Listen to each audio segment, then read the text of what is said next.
काय, चित्त म्हणजे काय आणि आनंद म्हणजे काय याही गोष्टी आपल्याला माहीत पाहिजे. कारण कसं असतं, प्रत्येक गोष्ट समजली तरच ती आपल्या अंतःकरणाला भेटते. नाहीतर काय होतं, नळी फुल केली सोनारे इकडून तिकडे गेले वारे, आणि इथं तर सोनारच बसलेले काश मुखायला. असं नको व्हायला की इकडून सांगितलं तिकडून निघून गेलं.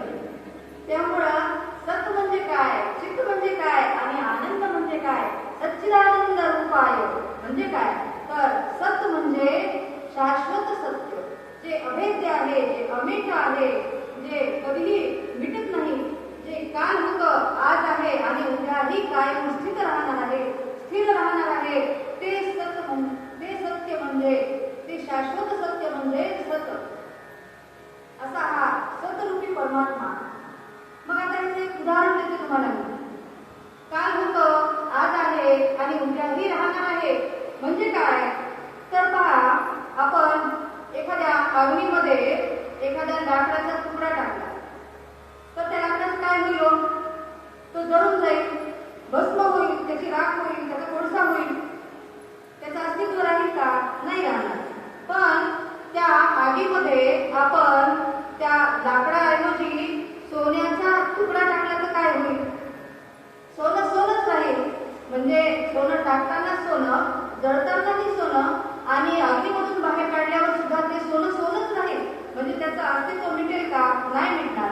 तसंच आहे भगवान श्रीकृष्णाचं अस्तित्व, हे कधीही न मिटणार आहे, अमिट असं भगवान श्रीकृष्णाचं अस्तित्व म्हणजेच सतरूपी भगवान, म्हणजेच शाश्वत सत्य. आणि चित्त म्हणजे काय हो, चित्त म्हणजे प्रकाश, चित्त म्हणजे आत्मा, जो आपल्या प्रत्येकामध्ये स्थित आहे आणि स्थिर आहे ना. प्रत्येकामध्ये तो स्थित आहे आणि स्थिर आहे, म्हणूनच आपण इथं आज बसलेलो आहोत.